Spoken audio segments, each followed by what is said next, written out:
बिस्मिल्लाहिर्रहमानिर्रहीम अस्सलाम वालेकुम। आप ये मज़ेदार सा चॉकलेट केक घर पे आराम से बेक कर सकती हैं। ये केक बनाने के लिए ना तो आपको ओवन की ज़रूरत है, ना बीटर की और ना ही स्पेशल किस्म के मोल्ड की, बल्कि आपके किचन में मौजूद 3 से 4 चीज़ें इस्तेमाल करके आप ये मज़ेदार सा सॉफ्ट स्पंजी केक घर में आराम से बना सकती हैं। वो कैसे, इसके लिए आपको मेरी वीडियो पूरी एंड तक देखनी होगी। तो चलें मिलकर ये मज़ेदार सा केक बनाते हैं। इसके लिए सबसे पहले हमने इस किस्म का एक बर्तन ले लेना है। आपके घर में कोई सा भी बर्फ़ जमाने वाला कटोरा है वो ले लें। मेरे पास ये स्टील का बाउल है तो मैं इसको यूज़ करूँगी।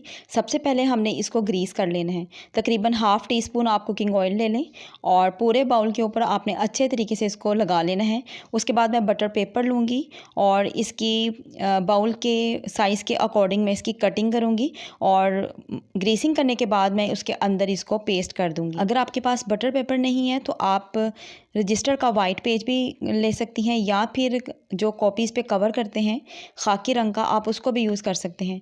बटर पेपर लगाने के बाद मैं फिर थोड़ा सा कुकिंग ऑयल इसमें डालूँगी और अच्छे तरीके से बाउल के ऊपर चारों तरफ से मैं इसको ग्रीस कर लूँगी। ये हम इस वजह से करते हैं ताकि जब हम इसमें केक बनाएं तो आफ्टर बेकिंग उसको निकालना आसान हो। अच्छे तरीके से ग्रीस करने के बाद हम बाउल को एक साइड पे रख देंगे।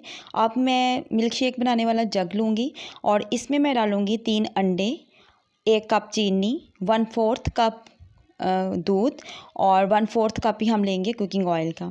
और ये सारी चीज़ें मैंने बाउल में डाली थी और उसके बाद मैं इसको जग में डाल दूँगी। अगर आपके पास वनीला एसेंस नहीं है तो आप उसकी जगह पे थोड़ा सा लेमन जूस, तकरीबन हाफ़ टी स्पून या 1 टीस्पून के करीब आपने लेमन जूस इसमें शामिल करना है। इस तरह से अंडों की स्मेल केक में से नहीं आती। 2 से 3 मिनट के लिए आप इसको अच्छे तरीके से ब्लेंड करेंगे ताकि चीनी अच्छे तरीके से मिक्स हो सके और ब्लेंड करने के बाद आप इसको एक साइड पर रख देंगे। अब हमने इस तरह से एक बाउल ले लेना है और इसके ऊपर हम रखेंगे स्टेनर और मेरे पास यहाँ पे 2 कप मैदा है तो मैं 1 कप मैदा पहले अच्छे तरीके से छान लूँगी। 1 कप मैदा स्टेन करने के बाद मैं 1 कप मैदा और इस्तेमाल करूँगी। टोटल हमने 2 कप मैदा यूज़ करना है। इसके अलावा मैं डालूँगी इसमें कोको पाउडर और कोको पाउडर आपको किसी भी अच्छी बेकरी से, अच्छे जनरल स्टोर से ईज़िली मिल सकता है। तो आप इसमें 2 टेबल स्पून डालेंगे कोको पाउडर के। कोको पाउडर को भी हमने स्टेन करना है और इसके अलावा हमें चाहिए बेकिंग पाउडर। 2 टेबल स्पून मैं डालूँगी इसमें बेकिंग पाउडर के।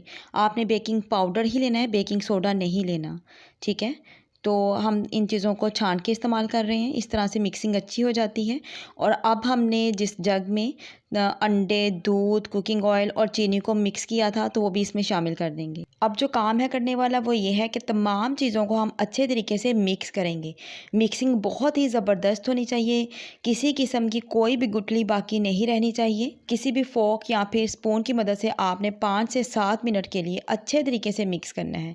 जब तक इसकी मिक्सिंग नहीं होगी तो आपने इसको अच्छे तरीके से मिक्स करते ही रहना है, तभी तो केक अच्छा बनेगा। और गुठली कोई भी बाकी नहीं रहनी चाहिए। तमाम चीज़ों को आपने अच्छे तरीके से मिक्स कर देना है और ये देखें इस तरीके से आपके पास पेस्ट बन जाएगा।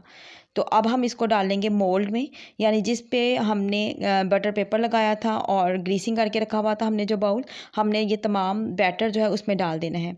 डालने के बाद हम उसको अच्छे तरीके से टैप टैप करेंगे ताकि इसका लेवल इक्वल हो जाए। केक बेक करने के लिए आपने एक पतीला ले लेना है और अगर आपके पास इस किस्म का स्टैंड है तो ठीक है, अदरवाइज़ आप इसकी जगह पे कोई भी स्टील की प्लेट यूज़ कर सकती हैं। तो प्लेट को आपने उल्टा करके रखना है और उसके ऊपर आपने ये वाला बाउल रख देना है और पतीले का ढक्कन बंद कर दें और उसके बाद आपने फ्लेम को बहुत ही ज़्यादा लो कर देना है, ठीक है। लो फ्लेम पर आपने इसको तकरीबन 40 to 45 मिनट्स के लिए बेक करना है। 40 मिनट्स के बाद आप इसको एक वुडन स्टिक से चेक करें। अगर तो जो मटेरियल है केक का वो वुडन स्टिक पे नहीं चिपक रहा तो इसका मतलब है कि केक आपका बेक हो चुका है, तो आप इसको बाहर निकाल लें। लेकिन अगर बैटर स्टिक के साथ चिपक जाता है तो इसका मतलब है कि केक को थोड़ा सा टाइम और चाहिए, तो आपने 5 से 7 मिनट का टाइम और दे देना है। लेकिन यहाँ पे हमारा केक रेडी हो चुका है तो हम इसको उल्टा करके एक प्लेट में निकाल लेते हैं। बटर पेपर को उतार दें, ये बड़े आराम से आसानी के साथ अलहदा हो जाएगा। घर पे बेकिंग करना बहुत आसान है, बस आपने थोड़े से स्टेप्स को फॉलो करना होता है और इसके अलावा आपने मेजरमेंट्स का भी ख़ास ख्याल रखना है। यानी कि आपने जो दूध की क्वांटिटी है, चीनी की क्वांटिटी है, मैदे की क्वांटिटी है, अंडे कितने डालने हैं, अगर आप ये तमाम चीज़ों का ख्याल रखेंगे तो आप ये बहुत ही आसानी के साथ घर पे बना सकती हैं। आज की रेसिपी अच्छी लगी है तो वीडियो को लाइक, शेयर और सब्सक्राइब लाज़मी कीजिएगा और अल्लाह पाक आपको आसानियाँ अता फ़रमाए और आसानियाँ तक़सीम करने का शरफ़ अता फ़रमाए। आमीन। Thanks for watching.